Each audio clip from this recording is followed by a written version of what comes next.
Assalamualaikum warahmatullahi wabarakatuh. Bismillahirrahmanirrahim. Hamdan wa thana'an laka ya Allah, salatan wa salaman laka ya Habiballah wa ala alika wa ashabika ya khaira khalqillah. Laka ya Rasulullah wa li jami' man ittaba'a dinaka ya Habiballah haqiqatan min ladun Adam la yaumil qiyamah wa nakhusu khususan minhum ila hadrati Syekh Abdul Qadir Al-Jailani qaddasallahu sirrahu radhiyallahu lana wa lahumul Fatihah. A'udzu billahi minasy syaithanir rajim. Alhamdulillahi rabbil alamin arrahmanir rahim maliki yaumiddin. Iyyaka na'budu wa iyyaka nasta'in ihdinas siratal mustaqim. Siratal ladzina an'amta 'alaihim ghairil maghdubi 'alaihim waladdallin amin. Litaqarrubina ila Allah ta'ala limahabbatina ila Rasulillah sallallahu alaihi wasallam lisalamatina fid dini wad dunya wal akhirah liqada'i duyunina liqada'i hajatina min hawaijid dunya wal akhirah litaysir arzaqina halalan thayyiban mubarakan katsiran wa sa'ah lisihhati ajsadina wa qulubina lishfa'i amradina zahiran wa batina lidaf'il balaya والمحن والفتن والأمراض والأسقام ولمنافعنا لمصالحنا لأهل بيتنا وأولادنا وذرياتنا وجوارنا وأصدقائنا وجميع المسلمين والمسلمات والمؤمنين والمؤمنات الأحياء منهم والأموات ولعز الإسلام والمسلمين بجودك يا الله بشفاعة نبيك يا الله ببركة أوليائك يا الله وبأسرار الفاتحة. أعوذ بالله من الشيطان الرجيم. بسم الله الرحمن الرحيم. الحمد لله رب العالمين الرحمن الرحيم مالك يوم الدين. إياك نعبد وإياك نستعين اهدنا الصراط المستقيم صراط الذين أنعمت عليهم غير المغضوب عليهم ولا الضالين آمين. أعوذ بالله من الشيطان الرجيم. بسم الله الرحمن الرحيم. قل أنبئكم بخير من ذلكم للذين اتقوا عند ربهم جنات تجري من تحتها الأنهار خالدين فيها وأزواج مطهرة ورضوان من الله wallahu basirum bil ibad. Sekarang melanjutkan ayat yang tadi malam, yaitu ayat yang ke-15 dari surat Ali Imran. Qala al-musannifu rahimahullahu ta'ala wa nafa'ana bi'ulumihi wa maddana bi'asrari wa fadha alaina min barakatihi wa bikum amin. Bismillahirrahmanirrahim. Wa azwajun, dan istri-istri, a'malun, amal-amal, wahalatun, dan kondisi-kondisi rohani. Jadi di sini ya, istilah istri itu diasosiasikan sebagai amal. Jadi kita kelak ya, ketika oleh Allah Ta'ala dianugerahi keselamatan dari sejak di alam kubur, kita ditemani oleh amal-amal baik kita. Jadi gambarannya itu ya, di alam kubur ada orang ganteng, ada orang yang cantik, dan kita terheran-heran dari mana datangnya orang ini. Ketika kita tanya, engkau siapa? Aku amalmu. Nah, itulah ya. Ini pentingnya kita mengumpulkan amal baik agar menjadi istri-istri kita yang menemani kita dari sejak alam kubur sampai di akhirat keabadian. Sebaliknya ya, Orang yang senantiasa menghimpun amal-amal buruk, amal-amal yang sia-sia, tiba-tiba datang makhluk tengik. Buruk-buruknya tidak karu-karuan. Ketika ditanya, engkau ini makhluk sialan, siapa engkau? Aku amalmu. Wah, kan? Muncul kemudian penyesalan, ingatan kepada masa silam ketika senang menghimpun perbuatan-perbuatan buruk, perbuatan keji. Jadi di sini azwajun itu yang mestinya bermakna para istri, bahwa di surga itu orang memiliki banyak istri, laki-laki memiliki banyak istri. Kalau laki-laki itu beruntung, nah konotasi dari kata-kata istri itu tertuju kepada amal-amal baik yang akan senantiasa menjadi teman kita menyusuri hari-hari keabadian. Jadi sangat masuk akal kenapa di dunia ini kita harus menghimpun amal-amal yang baik agar menjadi teman kita yang menyenangkan. Nah, kalau amalnya buruk itu ya, istrinya buruk, temannya buruk, mau diusir, nggak mau.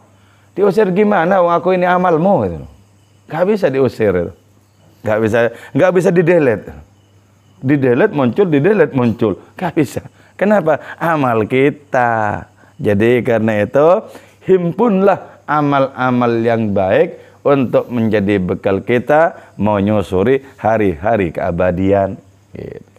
Jadi sejak di dunia ini amal baik kita himpun, seberapapun kita himpun. Bahkan walaupun kita hanya bisa beramal baik dalam bentuk menyingkirkan penghalang di jalan, lakukan itu. Misalnya ada apa di jalan batu dan lain semacamnya yang kira-kira mengganggu orang, pinggirkan. Walaupun amal baik itu hanya merupakan realisasi dari an-nadhafatu minal iman, kebersihan itu merupakan bagian dari iman, konkretnya nyapu-nyapu, lakukan. Itu akan kita butuhkan di hari keabadian. Lakukan. Pantangan gengsi bagi kita. Setiap amal kebaikan mesti kita lakukan. Gitu loh. Jadi sekecil apapun kita himpun. Apalagi kita memiliki kesempatan untuk menghimpun amal-amal yang besar. Apa amal besar itu? Segala perbuatan yang dasarnya adalah cinta kepada Allah, cinta kepada ilahi. Itu amal besar. Kalau kita tadi tarawih dan nafas tarawih kita itu adalah kecintaan kepada Allah Ta'ala, amal besar itu. Amal besar. Tapi kalau kita tarawih sambil ngelamun kemana-mana, amal kecil. Jadi karena ya, berkaitan dengan adanya amal misalnya tarawih, perbuatannya sama, gerakannya sama, bacaannya sama, apakah seluruh jamaah nilainya sama? Ya enggak sama. Yang konsentrasinya lebih bagus, yang menikmatinya lebih tinggi, tingkatannya itu lebih bernilai dibandingkan yang ngelamun kemana-mana. Ini kok masih lama ya. Wah, itu ada itu nilainya tapi kecil. Menghimpun amal-amal kecil. Jadi kalau kita bisa besarkan volume dari tingkatan amal itu, besarkan. Jadi karena itu mesti ada apa? Nada dasar cinta di dalam batin kita, di dalam mempersembahkan amal kepada Allah Ta'ala. Itu walaupun lahirianya kecil, nilainya besar.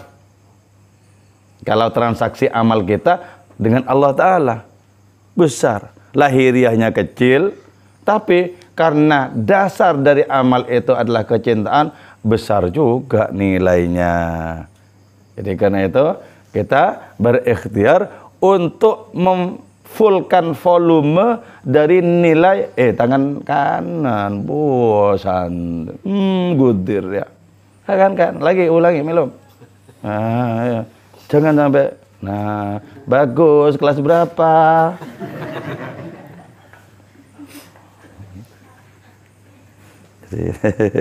Itu kan amal kecil ya, tapi kalau kanan bismillah mencontoh Rasulullah, besar itu, besar. La ta'kulu bishimal, sabda Nabi. Jangan makan atau minum dengan tangan kiri. Kenapa? Fa inna syaitana ya'kulu bishimal. Setan itu makannya pakai kiri tuh. Jadi kita harus berafiliasi dengan Nabi. Amal kecil itu, tapi nilainya besar kalau dalam rangka mencontoh Rasulullah, besar. Jadi kita yang akan membesarkan nilai amal itu. Karena itu transaksi dari setiap tindakan kita mesti dengan Allah. Ya Allah, karenamu aku minum, karenamu aku makan, karenamu aku berbuka puasa. Semata-mata karena Engkau ya Allah. Ya. Semata-mata karena Allah Ta'ala. Jadi kalau seperti itu nilainya akan menjadi besar. Perkara habisnya seberapa porsinya itu tergantung kesaktian perut masing-masing.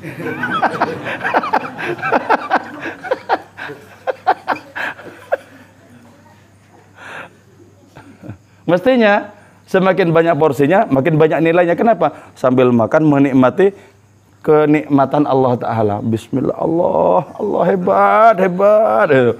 Itu berarti ya fisiknya ada di bumi, ketika makan ruhnya naik menjumpai Allah Ta'ala di luar segala ruang. Kenapa? Penuh dengan syukur. Makanya kalau Syekh Abdul Hasan Syadzili itu makanannya yang enak-enak, minumannya yang enak. Kenapa? Biar syukurnya tuntas kepada Allah. Jadi bisa lebih berpahala kalau yang enak-enak itu. Lebih berpahala. Sebab syukurnya itu betul-betul mencapai puncak kalau yang enak-enak. Kalau yang tidak begitu enak, bisa sambil gerundel. Itu syukurnya alhamdulillah di permukaan itu. Alhamdulillah sudah makan. Ya alhamdulillah cocok. Enggak pati cocok sebenarnya. Makanya bikin yang enak-enak biar syukurnya lebih mumpuni. Wahalatun, yang dimaksud dengan azwaj itu, istri-istri itu adalah kondisi-kondisi rohani. Kondisi rohani. Apa yang dimaksud dengan kondisi rohani? Yaitu ketika kita beramal di hadapan Allah Ta'ala, kondisi rohani kita itu akan menjadi backing bagi munculnya nilai. Contoh, kondisi rohani pas lagi husuk-husuknya kepada Allah Ta'ala ketika beramal itu kondisi rohani husuk itu loh. Kondisi rohani itu husuk.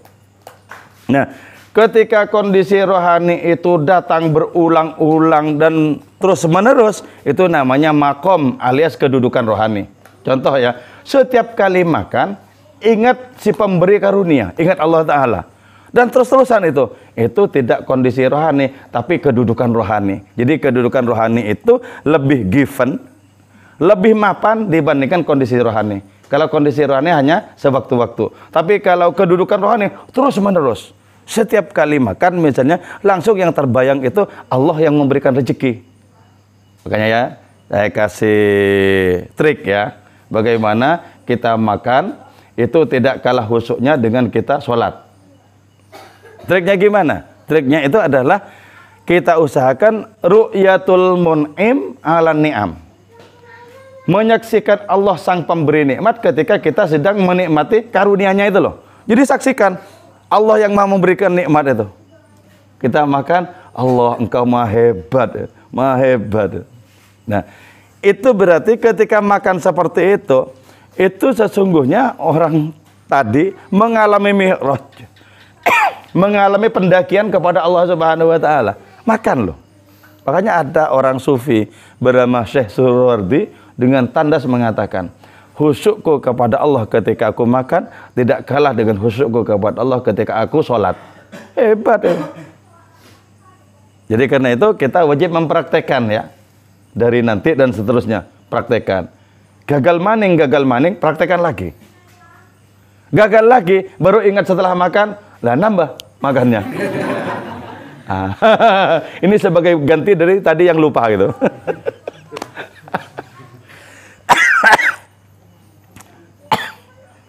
Jadi apa yang sudah lewat dan itu lalai ganti dengan yang tidak lalai. Oh ya Allah, bismillah.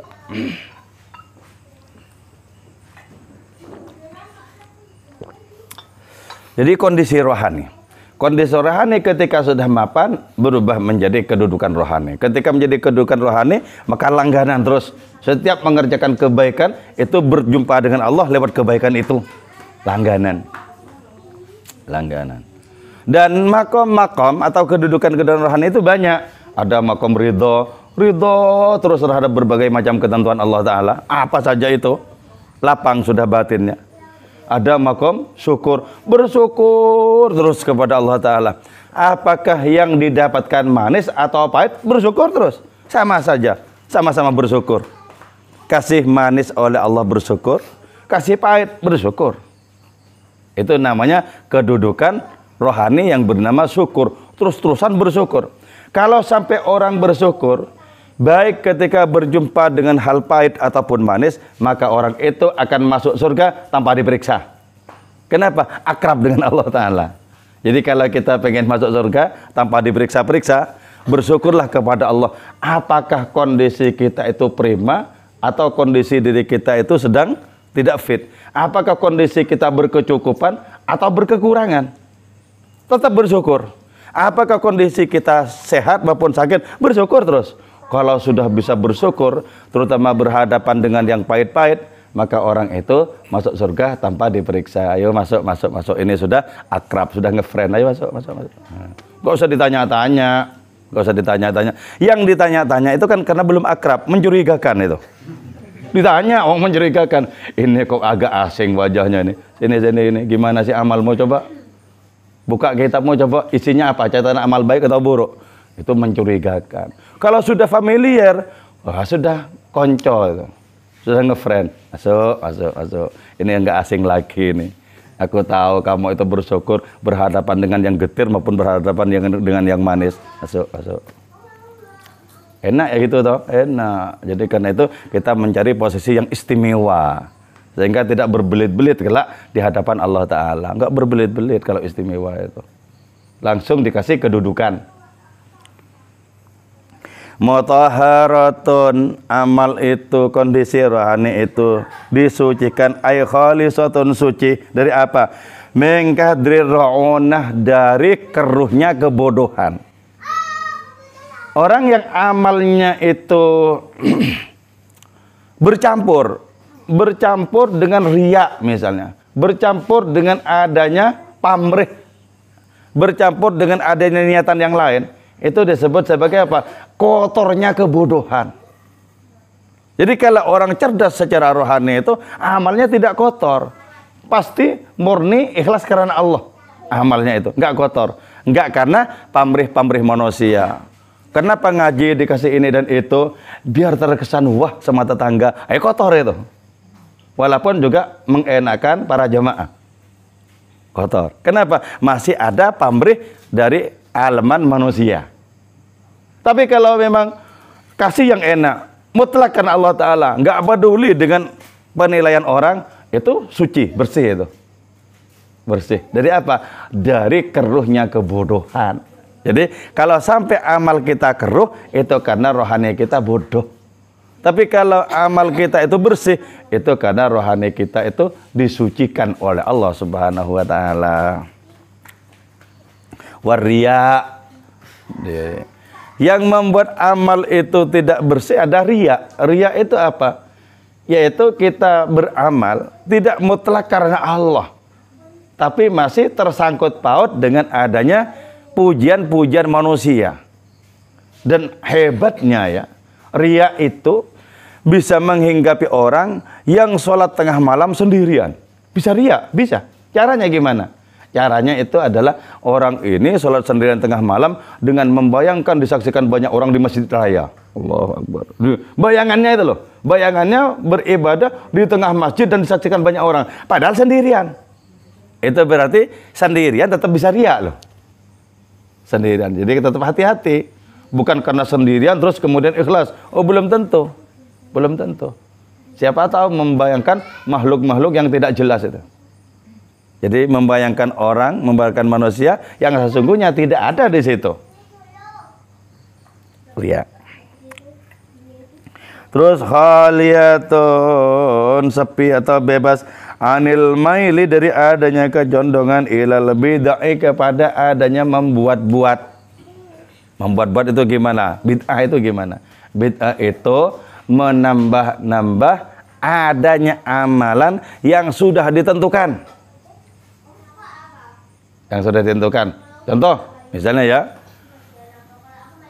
karena menganggap ada orang yang banyak dosanya itu meninggal, maka di saat sholat jenazah pakai rukuk dan sujud.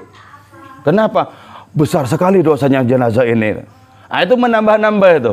Mestinya sholat jenazah itu kan nggak pakai rukuk dan sujud, cuman takbir 4 kali kan gitu. Nah, menambah adanya ibadah yang sudah ada ketentuannya itu bid'ah. Tidak boleh menambah-nambah. Tapi kalau ibadah-ibadah yang tidak ada ketentuannya, misalnya sholawat, nggak apa-apa. Misal di masa Nabi nggak ada burdahan, sekarang ada. Orang tidak diatur kok itu. Tidak diatur. Harus ini yang dibaca, enggak. Harus begini cara bacanya, enggak. Berarti bebas. Gitu loh. Jadi yang diatur itu loh yang tidak boleh dirubah-rubah. Karena ingin pahala yang besar, maka puasa Ramadannya sehari semalam. Oh ya, malah salah. Wong ada ketentuannya kok puasa itu dari terbitnya fajar siddiq sampai terbenamnya matahari alias adzan maghrib, itu ketentuannya. Jangan dirubah-rubah. Itu sudah ada ketentuannya. Nah, jadi yang disebut bid'ah itu menambah-nambah ibadah atau mengurangi yang sudah jelas ada ketentuannya. Itu yang tidak boleh.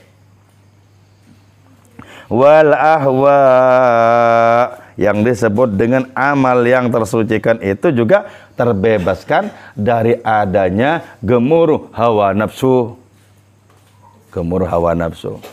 Bahkan ya, ketika kita beribadah dan kita ingin sampai kepada Allah Ta'ala, nah keinginan yang kuat untuk sampai itu disebut sebagai apa?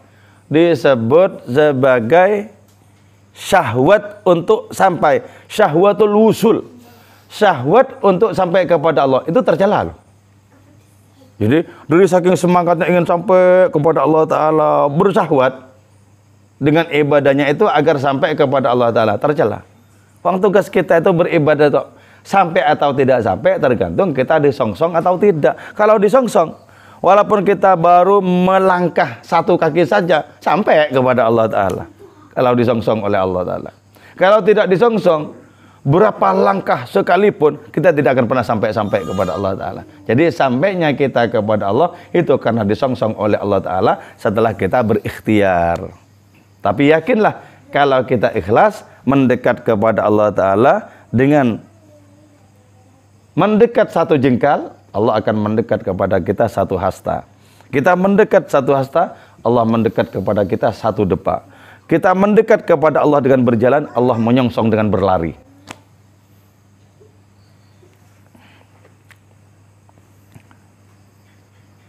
Wa ma'adzalika, dan beserta hal itu lahum ialah bagi mereka ridwanun azimun, adapun keridhaan yang agung.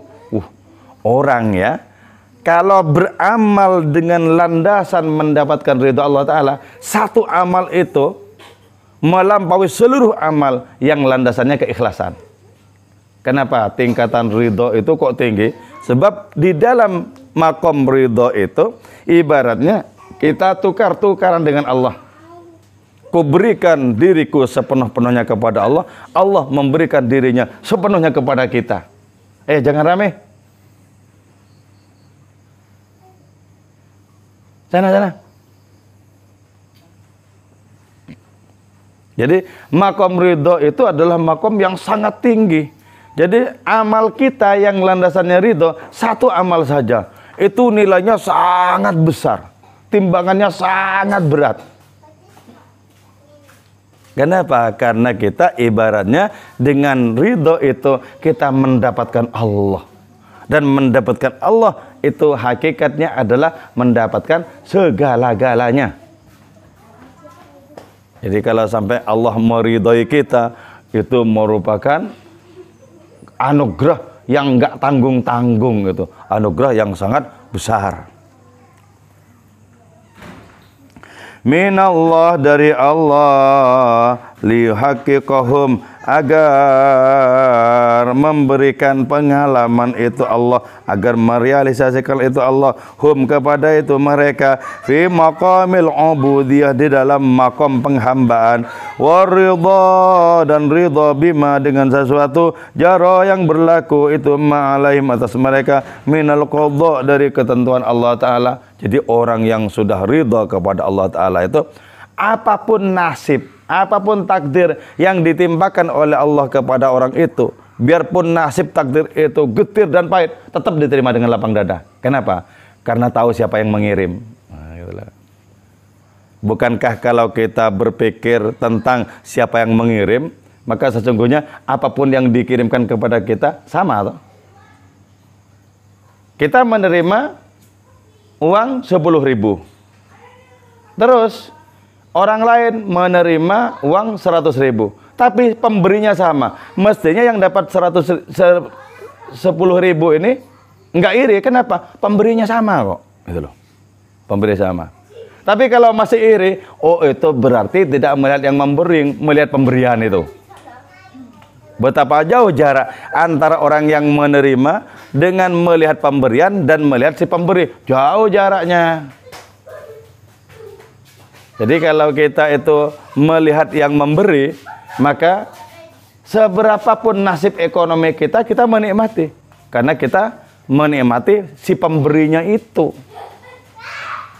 Tapi kalau kita lebih tertarik kepada rahmat Allah ketimbang kepada Allah sendiri, di situ bisa muncul adanya iri. Wah, kok aku nggak dapat yang kayak gitu ya? Kok sana kayaknya tidak begitu berat kerjanya, kok malah melimpah. Jadi muncul iri. Kenapa? Karena lebih tertuju kepada nominal pemberian, bukan kepada pemberinya. Karena itu lebih tertariklah kepada pemberinya, maka kita akan selamat. Kan sama dengan kita dikasih jimat misalnya ya. Saya dikasih jimat kecil. Terus ada orang lain dikasih jimat besar. Pemberi jimatnya ini sama. Ya harus dianggap sama, wong pemberinya sama kok itu. Jangan kemudian muncul di dalam hati saya, kok jatah saya cuman kecil-kecil begini, ini gimana? Ya enggak usah. Enggak usah. Jadi kita melakukan lompatan dengan cara lebih dekat kepada pemberi ketimbang kepada pemberian. Lakukan lompatan. Tapi kalau tidak melakukan lompatan itu ya. Orang ada ya, semula sukses misalnya. Terus kemudian karena COVID macet, kemudian dibilang gagal, nggak terima itu. Wah, gagal gimana? Aku tetap sukses loh, tetap sukses. Padahal jelas sudah masukannya itu berbeda. Dulu ketika sukses itu setiap bulan 200 juta. Sekarang karena banyak macet, setiap bulan itu kadang nggak nyampe 20 juta. Nah disebut gagal, itu marah itu. Gagal gimana? Nah, itu berarti apa? Lebih tertambat hatinya kepada nominal. Jadi kita itu harus berbahagia karena pemberi kita itu tidak tanggung-tanggung, adalah Allah Subhanahu wa Ta'ala, pemberi kita itu. Bihaitsu la yansibuna, dengan sekiranya tidak menisbatkan mereka syai'an kepada sesuatu pun minal hawadits, dari berbagai macam kejadian, ilal asbab wal wasail, kepada adanya sebab-sebab, wal wasail dan perantara-perantara. Jadi ya, tanda bahwa orang itu lebih dekat kepada Allah Ta'ala ketimbang apapun, maka orang ini tidak terutama tertarik dan melirik kepada perantara-perantara. Misal begini ya, katakanlah konkretnya ya, pada malam-malam tertentu ya, malam-malam tertentu kita sholawatan di kafe dan dikasih uang gitu ya, dikasih uang. Nah kalau kita lebih akrab kepada Allah Subhanahu wa Ta'ala, tentu saja kita tidak menyandarkan pemberian itu kepada perantara. Uang perantara itu karena dipakai oleh Allah, kalau tidak dipakai ya nggak akan pernah memberikan apapun. Tapi kalau kita lebih dekat kepada perantara, maka hati kita ngemis-ngemis kepada perantara itu. Termasuk perantara itu apa? Pekerjaan, profesi, dan lain semacamnya. Itu semuanya perantara itu. Jangan sampai kita lebih bersandar kepada perantara ketimbang pencipta perantara. Jadi orang-orang yang beriman, orang-orang yang mendapatkan ridha Allah Ta'ala itu bersandarnya terutama kepada Allah, bukan kepada perantara. Sama, kalau misalnya orang itu sakit dan berobat, bersandarnya bukan kepada obat, bukan kepada dokter, tapi kepada yang maha penyembuh. Adapun berobat itu karena berikhtiar, karena diperintahkan untuk berikhtiar. Itu aja. Tetap bersandarnya kepada Allah. Seluruh dokter dunia berkumpul untuk menyembuhkan seseorang, tapi Allah tak berkehendak, nggak mungkin sembuh, nggak mungkin. Tapi Allah Ta'ala mau menyembuhkan orang itu, walaupun perantaranya itu cuma sangat sepele. Katakanlah terapi air hangat misalnya, setiap pagi minum air hangat gitu loh. Itu walaupun cuma 1-2 hari sembuh. Kenapa? Memang Allah mau menyembuhkan. Jadi bukan karena perantara. Dulu saya pernah punya kawan ya, sekarang sudah almarhum. Si kawan ini sarjana hukum dan orangnya hebat ya, hebat. Dia bercerita, Cak Kus, saya itu ya kena penyakit batuk, nggak rampung-rampung.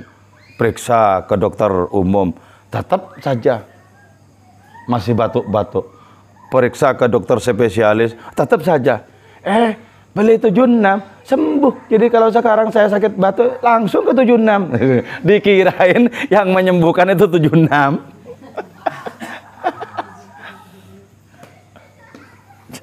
Apa ya, bukan 76 ya, bintang 7 ya. Iya. Kalau 76 itu kan rokok.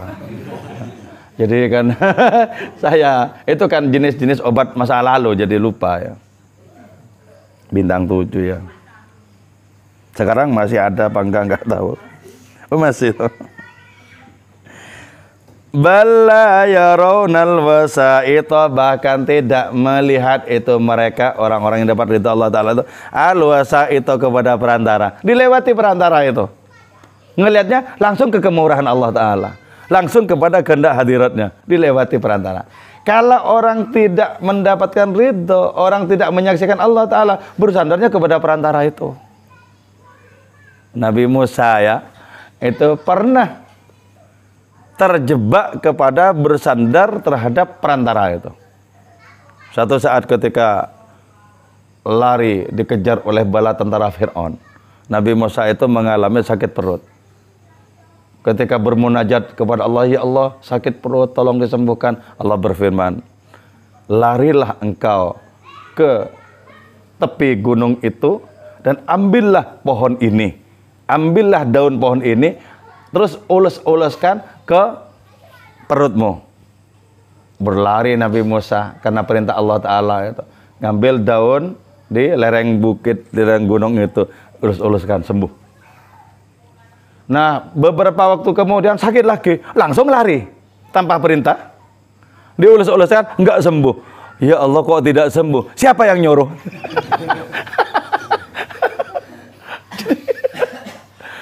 Jadi kalau yang kedua ini kan langsung bersandar kepada perantara, enggak nunggu perintah dulu gitu loh. Jadi berbeda. Maka karena itu dari hal-hal yang sepele, kalau kita makan dan kenyang, jangan bersandar kepada nasinya itu. Allah yang mengenyangkan. Jadi makan itu satu hal, kenyang hal yang lain, tidak otomatis gitu loh. Jadi bersandar kepada Allah gitu loh. Bukan kemudian lapar langsung lari ke dapur. Itu kan berarti bersandar kepada fasilitas, kepada perantara. Bersandar itu kepada Allah. Jadi bukan karena Allah pernah memberikan solusi kepada kita lewat perantara, lantas kita pegang terus perantara itu. Belum tentu, kalau Allah tak berkehendak, nggak jadi, nggak sukses. Karena itu tidak bisa kita bersandar kepada pengulangan. Kemarin usahanya begini, terus segini-segini, caranya begini, hasil dibalenin ini coba. Ternyata nggak berhasil. Makanya bisa dikatakan, perbuatan itu bisa ditiru, tapi keberuntungan, oh nggak bisa. Nggak bisa, keberuntungan nggak bisa. Mau dibikin sama persis pekerjaan kita dengan orang lain yang beruntung itu, resepnya sama misalnya, cara menanganinya sama, semuanya sama. Apa sama keberuntungannya? Ya nggak sama. Keberuntungan itu Allah yang menangani. Wallahu faddala ba'dakum ala ba'dim fi rizqi. Allah itu mengutamakan sebagian kalian di dalam perkara menjatahkan rezeki. Jadi ada yang jatahnya lebih banyak, memang ada. Yang lebih sedikit ada, lebih sedikit lagi ada. Ini tidak bisa dihapus ini. Nggak bisa dihapus. Pekerjaannya bisa ditiru, tapi untungnya nggak bisa ditiru. Itu yang disebut wal pocuru la yutiru. Orang mujur itu tidak bisa ditiru. Itu dalil Madura. Oke, saya kira ini saja. Moga-moga majelis kita, kajian kita ini bermanfaat dan barokah untuk kita semua. Moga-moga hari-hari ke depan kita menjadi semakin baik, semakin dibimbing oleh Allah Subhanahu wa taala. Moga-moga juga anak cucu keturunan kita menjadi orang-orang bertakwa dan mengikuti tauladan Kanjeng Rasul Muhammad sallallahu alaihi wasallam.